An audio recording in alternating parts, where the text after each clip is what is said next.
ও দেখুন, দাবা খেলোয়াড়দের সবসময় চিন্তা থাকে যে মোড়ে দিয়ে রাজাকে কিস্তি দেব, মানে কিভাবে তাকে সৈন্য দিয়ে রাজাকে বধ করা যায়।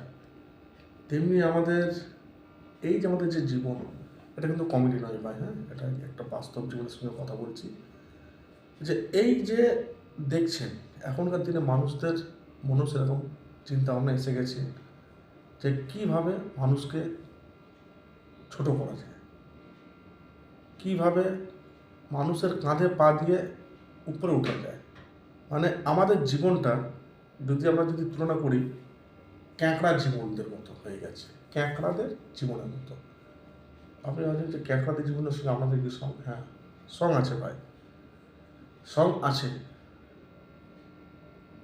ধরে রাখুন 25-30টা ক্যাঁকড়া আপনি একটা বালতির মধ্যে রেখে দেবেন, দেখবেন ক্যাঁকড়াগুলো উঠার চেষ্টা করবে কার উপরে? ওই ক্যাঁকড়াগুলোর ভর দিয়ে উপরে উঠার চেষ্টা করবে। আর যখনই সেই ক্যাঁকড়াটা উঠার চেষ্টা করবে তখন নিচেকার ক্যাঁকড়াগুলো কী করে? ওই ক্যাঁকড়াটাকে টেনে নামিয়ে দিয়ে সে আবার ওঠার চেষ্টা করে।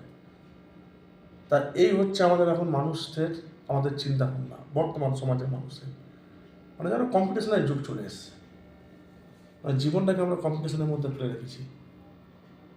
কিন্তু এটা জানে না যে কম্পিটিশনের সঙ্গে তাল মিলাতে গিয়ে আমরা জীবনের যে আসল যে মনুষ্যত্ব বোধ, মনুষ্যত্ব জ্ঞান, সেই জিনিসটাই আমরা হারিয়ে ফেলছি আস্তে আস্তে। আজকে আমাদের মানুষের প্রাথমিক কর্তব্য হচ্ছে মানুষ হয়ে মানুষের পাশে দাঁড়ানো, কিন্তু সেই জিনিসটাই আমরা হারিয়ে ফেলছি। কই গো, চালটা দিয়ে যাবে না?